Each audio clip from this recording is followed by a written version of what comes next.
going on, guys? So in today's edition of Kakashi Wrestling, we're going to be going over the scene that so many of you guys have wanted me to get to, which is the moment where Kakashi stops all the trolling and the defensive posturing, and Kakashi finally goes into battle against this army of 300 mercenaries, which also has 50 ninjas inside of it. And so now that we finally hit this part right here, I have to say, for somebody that just stumbled across this video because it came in the YouTube algorithm and it recommended you, I recommend going to the homepage, checking out the other videos in this section. I have a whole playlist set up for Kakashi Wrestling, as well as the other Naruto light novels that are set in the Boruto era, as well as other Naruto light novels as well. But if you're still here, I'm going to assume that you're completely caught up with the actual series, so you know where this takes place in the timeline. I'm not going to waste any time with the intro, so getting right into it, man. This was a really classic Kakashi moment right here. Like, just as Kakashi with Troll Team 7 when they were gaining, you're basically getting this right here, to where Kakashi knows, like, I'm so much more powerful than these guys. I could do what Madara did. I could just break this mud wall, walk up to all of them, and take on all 300 of these mercenaries, no problem. However, Kakashi literally decides, I'm gonna have fun and I'm gonna troll all of them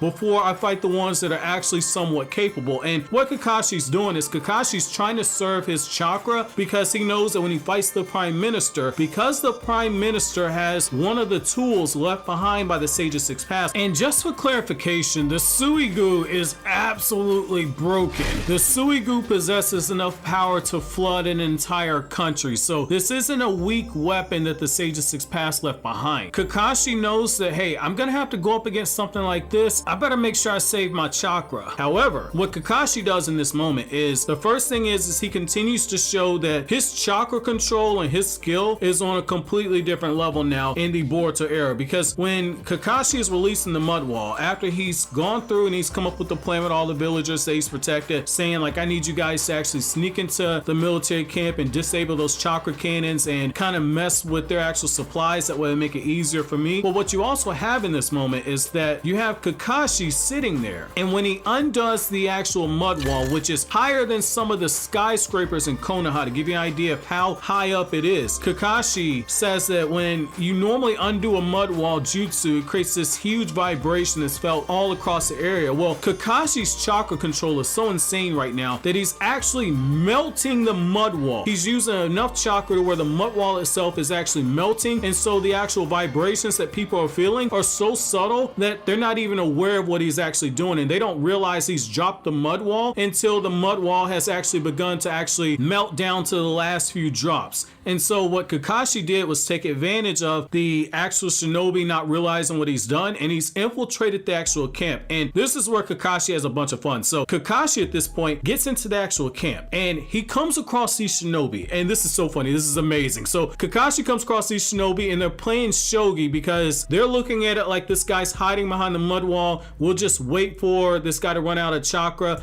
eventually the mud wall will have to come down, then we'll go in there and we'll butcher everybody. That was their strategy. However, Kakashi gets behind these shinobi, pulls up a chair, watches these guys play shogi, and says, hey, that wasn't a good move right there. They turn around, and Kakashi has a frying pan in his hands, and he takes out both of these shinobi before they realize whatever happened. And so Kakashi moves to the next tent where you have more of these shinobi, and so there's another group, and they're all sitting around, and Kakashi at this point, he's put his headband on. He wants everybody to know that he's a Konoha shinobi, and so when he's taking out these people, the last thing that they're seeing is that there's a guy with a headband that's covering up one eye, and he has silver hair. Some of them have recognized him as being the former 6th Hokage of Konoha. And so what you end up seeing is that Kakashi in this next group, as he's taking them out with a frying pan, Kakashi runs into one ninja that is skilled enough that Kakashi has to throw the frying pan into the air to distract the guy, as Kakashi begins weaving hand signs for a genjutsu, puts the guy under genjutsu, moves to the next tent, and then once he gets to the next tent, this is where the ultimate trolling comes in. This guy starts using the actual techniques that academy teachers use in order to discipline academy students. And so what Kakashi does is that he starts hitting these these guys in their actual pressure points in order to render them unconscious. And this is where we get to the scene that we're going to be covering here today. So what Kakashi essentially does is he goes into this next tent, and Kakashi's surrounded almost immediately at this point. So Kakashi gets caught lacking for a little bit of a second. However, what Kakashi does is he basically gave himself away, because he hears the ninja saying, okay, we have somebody from the Land of Fire that's trying to get into our camp, and they're trying to get to the queen. Do not let that happen for any circumstances whatsoever. And Kakashi reveals himself. He says, hey, I'm right here and I'm not going anywhere. So with the scene finally being set, it's gonna be here. I'm gonna begin quoting. There seemed to be no need to waste time on talking. The young man held up a kunai in front of his chest and stared at the intruder without blinking. Something wrapped around his ankle, and then the next moment his body was floating and swimming in the air, being attracted towards the intruder. When the intruder embraced the man's shoulder, he turned his head straight ahead and was throwing the shuriken towards the intruder, but it was thrown back at him and penetrated the man's leg. Their distance was quickly reduced to face, and the man lost his balance because of the sudden shuriken wound on his leg. The invader was once again lost in the darkness, kicking down another man without hesitation who had been sneaking around. Don't you be scattered! Don't make a blind spot! The ninja was shouting in a panic and looking all around. Kakashi laughed silently as he watched them through the smoke, as they called around warning one another to beware of the intruder. Too bad for them, that intruder happened to be him, Kakashi Hatake, the former 6th Hokage. Where's he gonna come from next? Someone screamed. He's over there! One of the men grabbed their small comrade and threw him towards Kakashi. Kakashi shook his head. Barbarian move, Kakashi thought. The man then began weaving hand signs. His special skill was to blow a whirlwind that kept the center at an extremely low pressure in order to crush the enemy's throat, using the pressure difference between the inside and outside. However, Kakashi moved faster than the wind style jutsu. Kakashi's knee rammed itself into the boy's chest, and the boy fainted. The other shinobi earned a bit of time, finishing their hand signs. Fire style, flame spear jutsu! Terrified by Kakashi's sudden increase in speed, the men suddenly began to run towards Kakashi. Two of his comrades supported the fire style jutsu by using swords at both sides. They thought if they closed in on him from all sides, one person should be able to reach him and cut him, or the fire style jutsu would land a direct hit. They expected Kakashi to rush and use the fainted boy's body as a shield, which Kakashi didn't do.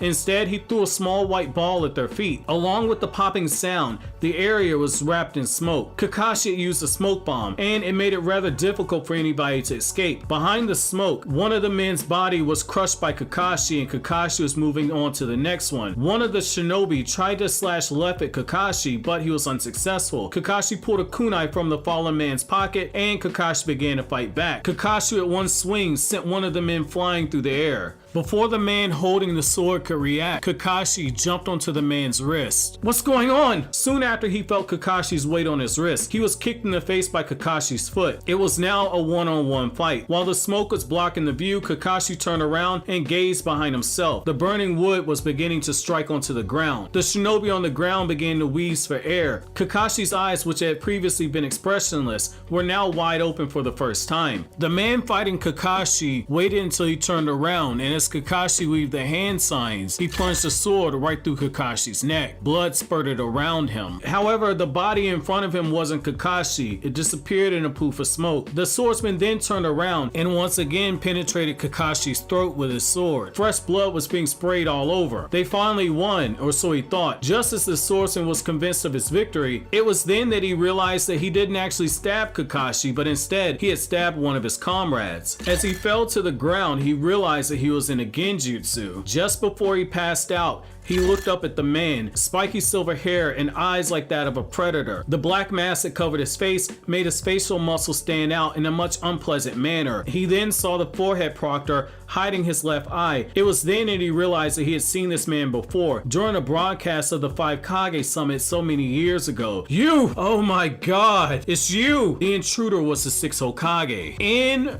quote. So what I love right here about this scene is that, dude, you see Kakashi using textbook old school Naruto type of fighting, fam. You see Kakashi throwing smoke bombs, using diversions, genjutsu, making the last swordsman that he was fighting think that he had actually landed blows on Kakashi and had actually doled out real punishment to him.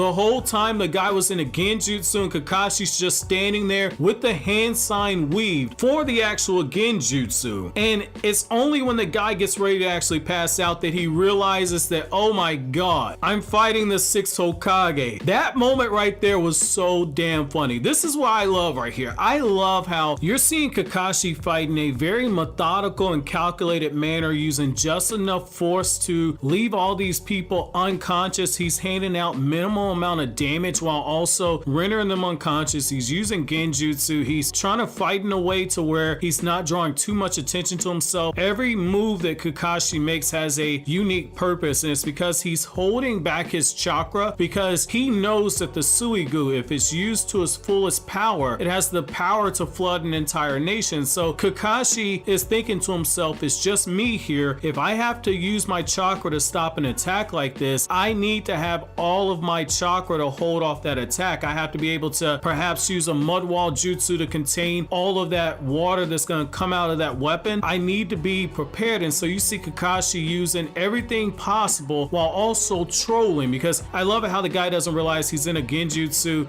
until he actually hits the ground. That was textbook Kakashi right there. The same thing with how Kakashi's watching the people play the shogi game and Kakashi just knocks him unconscious after they realize that he's just standing there. You see Kakashi having real fun at this moment while also kind of showing that, like, hey, you don't necessarily have to just overcome people with brute strength and force. What made Naruto as a series so fun to actually go through and read, and for those of you guys who are anime fans, what makes it so fun to watch in the anime is essentially the strongest person doesn't always win. Battle tactics go a long way, and Kakashi realized I could fight them head up, or I could just go through and kind of take them section by section. And the funny thing about this is that every time Kakashi knocks out one of those ninjas, he's saying after the battle how many people are left remaining. So he's saying, oh, there's gonna be 47 shinobi left, and there's gonna be 297 mercenaries. Kakashi's keeping a mental track, and in some instances, as he starts taking out some of these people, he's openly counting down the number of people, which is pretty hilarious in my opinion. So my question to you guys in closing is, how do you feel about Kakashi choosing to take down these shinobi systematically, breaking them up into groups and taking them off that way, opposed to Kakashi just announcing his presence and taking on all these shinobi all at once? Let me know what you guys think down in the comment section below. But as always, guys, if you like anything I had to say, don't forget to comment, rate, subscribe, and share. Thank you so much for watching until the end. Have an awesome day, guys.